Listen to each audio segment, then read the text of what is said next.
is going to present a topic on clay mineralogy and related health hazards. He is student of MTech 6th Sem Applied Geology from Dr. Harishan Gaur University. So please come and deliver your.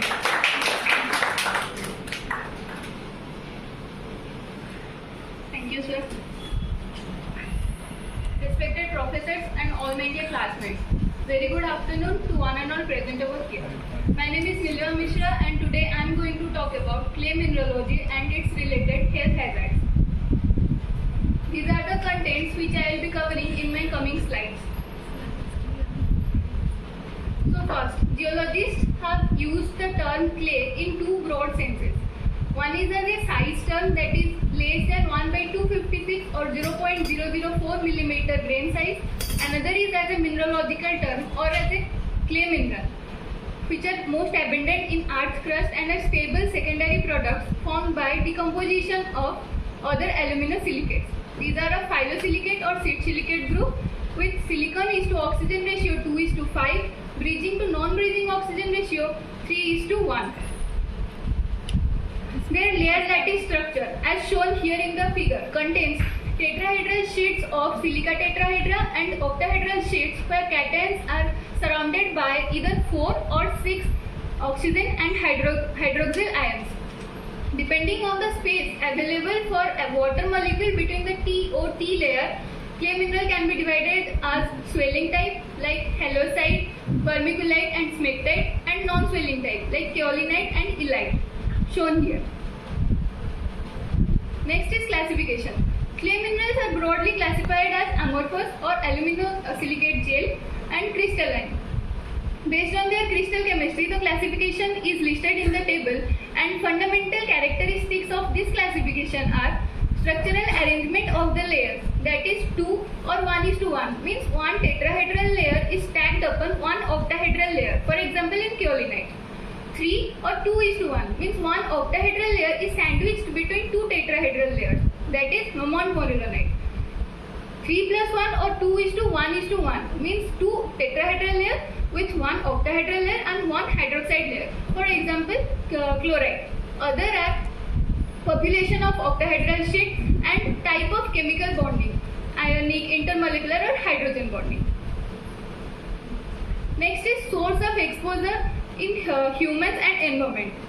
Clay minerals have various industrial uses like in ceramics, cosmetics, in drilling fluid and paper industries. First, montmorillonite. It is present at low concentration in soil, in load of natural water and airborne dust, and used as fuller's art. Next, bentonite. The special property of bentonite is the ability to form thixotropic gel with water, or the ability to absorb large amount of water and high cation exchange capacity. It is vast use in civil engineering projects and in nuclear repositories, in cosmetics, etc., and also for purifying wastewater. Next is kaolinite. The main source of exposure for kaolinite is the kaolin mining. Mining and refining of kaolin contains respirable dust concentration that affects the human is less than 5 milligram per meter cube.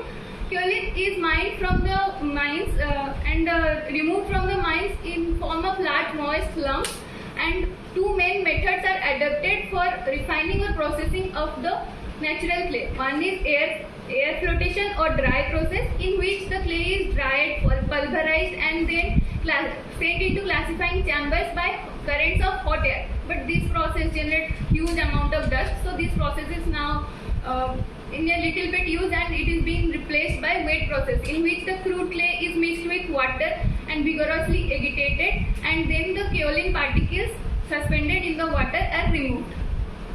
Last one is illite, which is a common component in major component in common shell and clay. It is used in refractories, bricks and cement factories. Next is health hazards related to clay minerals. Clay minerals contain certain trace elements like arsenic, zinc, copper, cobalt, nickel, tin, which may act as micronutrient or toxic, and when present in the mineral structure, these are locked, but when they are absorbed on the clay particles, they may get mobilized with leaching solution. Mineral pathogenicity can be determined by epidemiological studies, which means relating the human exposure to hazardous substance with the potential health effects. Mostly the health hazards related to clay minerals are of occupational type rather than environmental type.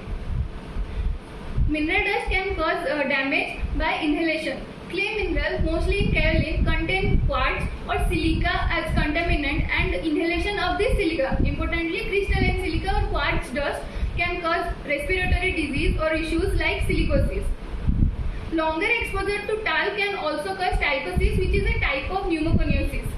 And this talc may also contain asbestos fibers, and inhalation of these fibers can also cause asbestosis, lung cancer and mesothelioma, which is a rare type of cancer affecting the lining in the lungs and abdomen.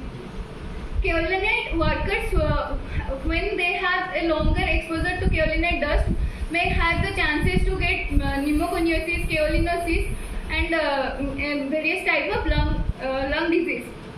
There are also certain heavy metals like lead, cadmium, mercury present as chemical contaminants in the clay, and these may cause neurological damage, kidney damage and developmental problem in children. The hemolytic activity means the ability to destroy red blood cells is highest in smectite and lowest in kaolinite. As we all know, prevention is better than cure.